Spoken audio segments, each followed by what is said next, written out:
है आपका हमारे चैनल योगा एजुकेशन इंडिया में। विद्यार्थियों, क्रमशः आप योग सूत्र का चौथा अध्याय कव्यपाद के सूत्रों को समझ रहे हैं। इसमें आप 4.31 से लेकर 4.34 तक के सूत्रों को समझने वाले हैं। ध्यान से समझना, क्योंकि सभी सूत्र बहुत ही इंपॉर्टेंट हैं और यह वीडियो योग दर्शन का अंतिम वीडियो है। आज से कंप्लीट पूरा योग दर्शन कंप्लीट हो जाएगा। चलिए ध्यान से समझिएगा। 4.31 नंबर के सूत्र को पहले समझते हैं। तदा सर्व आवरणम मल आपेतस्य ज्ञानस्य अनत्यात् ज्ञेयम् अल्पम। तो तदा, अब इनका अर्थ समझे। तदा तब, सर्व सभी, आवरण पर्दा, या आप अपनी लैंग्वेज में माहौल भी कह सकते हैं। मल अशुद्धियां,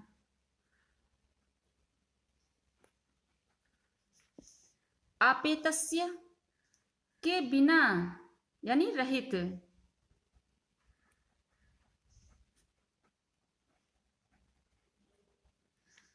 ज्ञानस्य ज्ञान का,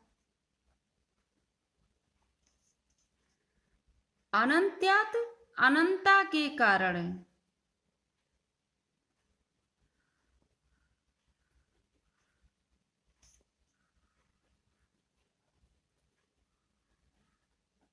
अनंता के कारण गेम जानने योग्य,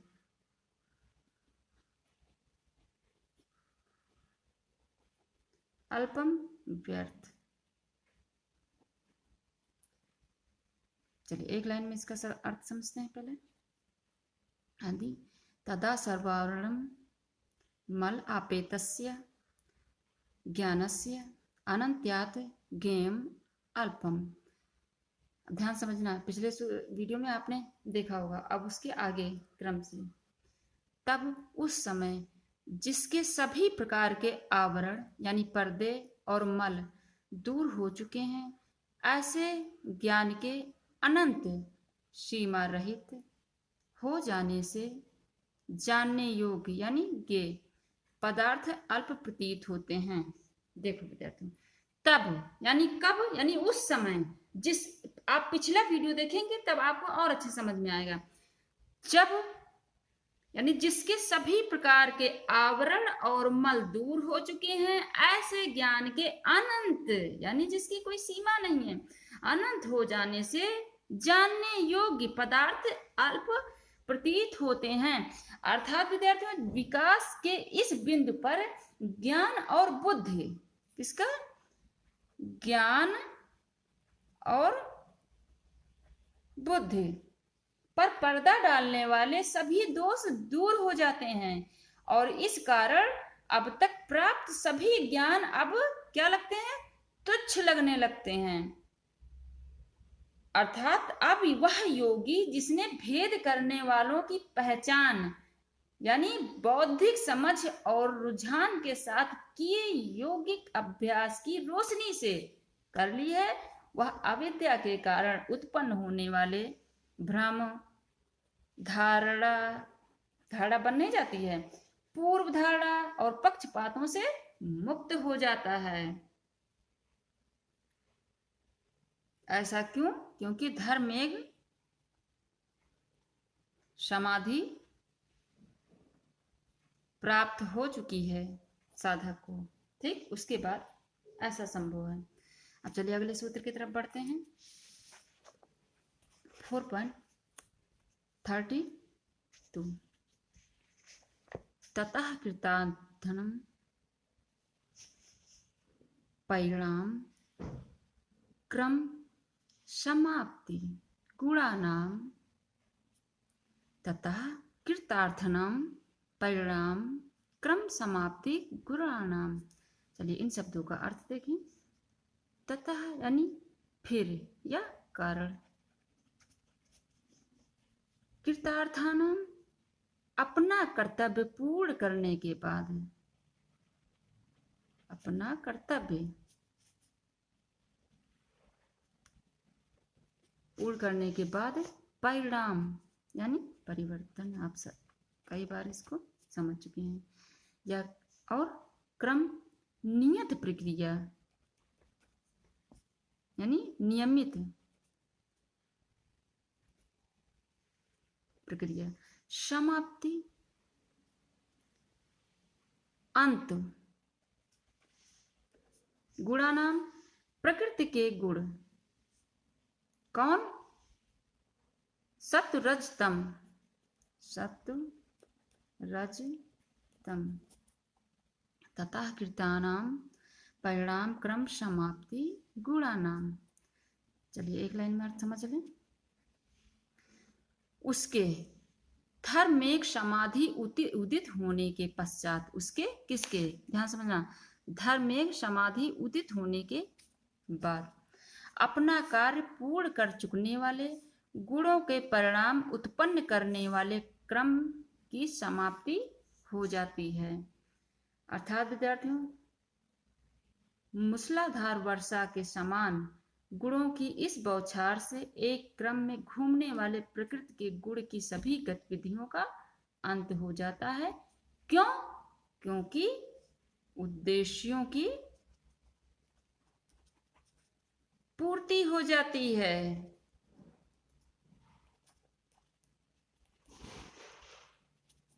यानी जो उद्देश्य होते हैं वो कंप्लीट हो जाते हैं। प्रकृति के दो उद्देश्य हैं ना, भोग और अपवर्ग। अर्थात विद्यार्थियों थोड़ा और समझ लें, जब योगी धर्म में एक समाधि प्राप्त कर लेता है तो उसके क्लेश कर्म निवृत्त हो जाते हैं, संपूर्ण ज्ञान प्राप्त हो जाता है, तब उसके लिए गुणों का कोई कर्तव्य शेष नहीं रह जाता है, अतः वे कृत कार्य हो जाते हैं। तो आशा करते हैं आपने अच्छे से समझ लिया। अब चलिए अगले सूत्र की तरफ बढ़ते हैं। 4.33 ध्यान से समझना है इस सूत्र को भी। क्षण प्रतियोगी परिणाम अपरांत निग्रह क्रमः। अब इन शब्दों का अर्थ देखें। क्षण यानी पल, प्रतियोगी आबाधित क्रम, आबाधित क्रम, परिणाम परिवर्तन, अपरांत अंत में, और निर्ग्रह अलग रूप में पहचानने जाने वाला,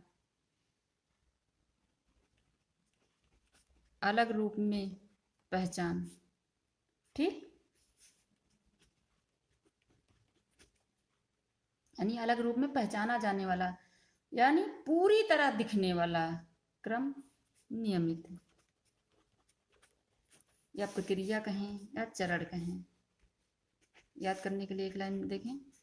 जो क्षणों का प्रतियोगी अर्थात तथा परिणाम के अंत में जिसका स्वरूप समझा जाता है वह क्रम है। जो क्षणों का प्रतियोगी परिणाम के अंत में जिसका स्वरूप समझा जाता है वह क्रम है। अर्थात विद्यार्थियों, पुरुष के अद्वितीय ज्ञान के कारण न केवल क्षणों की क्रमबद्ध अबाधित गतिविधि को भिन्न रूप में देखा जा सकता है, बल्कि व्यक्तिगत चेतना की अवस्था भी गुणों की क्रिया के अंत और क्षणों की गतिविधियों के समापन से सिद्ध चेतना का रूप ले लेती है। अर्थात थोड़ा और समझ लें, गुणों तथा क्षणों की गतिविधियों समय के रूप के बीच निकट संबंध होता है विद्यार्थियों, और इस चरण में दोनों का अंत हो जाता है तथा वे शांत हो जाते हैं। गुणों तथा क्षणों की गतिविधियों यानी समय का समापन केवल एक अद्वितीय ज्ञान और केवल प्राप्त करने वाले योगी में ही देखी जा सकती है। आपने अच्छे से समझ लिया। अब अगले सूत्र को हम समझते हैं, और यह ध्यान रखना, यह साधना का अंतिम लक्ष्य है। साधना का अंतिम लक्ष्य बहुत ध्यान से समझना। 4.34 सूत्र को। पुरुषार्थ शून्याम गुणानाम प्रतिप्रसवः कैवल्यम स्वरूप प्रतिष्ठा व चित्त शक्ति इति। इन शब्दों का अर्थ देखें। पुरुषार्थ मनुष्य के 4 लक्ष्य कौन? धर्म, अर्थ, काम, मोक्ष। धर्म, अर्थ, काम, मोक्ष। शून्यानम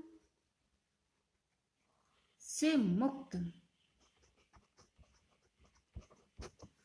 गुणानाम 3 मौलिक गुणों से संबंधित, 3 मौलिक गुणों से संबंधित। प्रतिप्रवाह फिर से उलझना,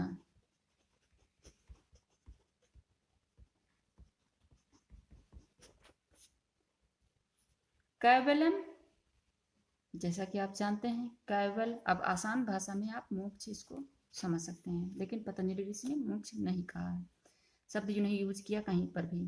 प्रतिष्ठा और स्वरूप, ये जो है स्वरूप अपनी प्रकृति में,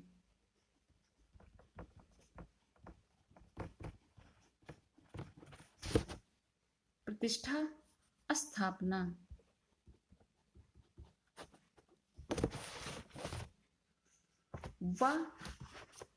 वा का अर्थ होगा यहाँ पर या, और चित्त शक्ति शुद्ध चेतना की शक्ति,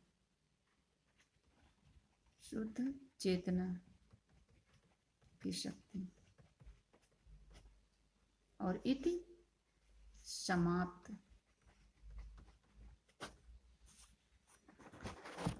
चलिए अगला लाइन का अर्थ समझें। पुरुषार्थ से शून्य हो गए हैं, ध्यान समझना, अर्थात जिनका पुरुष के लिए कोई कर्तव्य शेष नहीं रहा, तो पुरुषार्थ से शून्य हो गए हैं। ऐसे गुणों का अपने कारण में लीन हो जाना क्या है? कैवल्य है, अथवा चित्त शक्ति, यानी चित्त शक्ति कौन? दृष्टा का अपने स्वरूप में प्रतिष्ठित हो जाना कैवल्य है। ऐसा एक लाइन में यह देख लें, ऐसा इस पाद यानी इस अध्याय का समाप्ति सूचक है। यह सूत्र क्या बताता है कि पुरुषार्थ से शून्य हो गए हैं।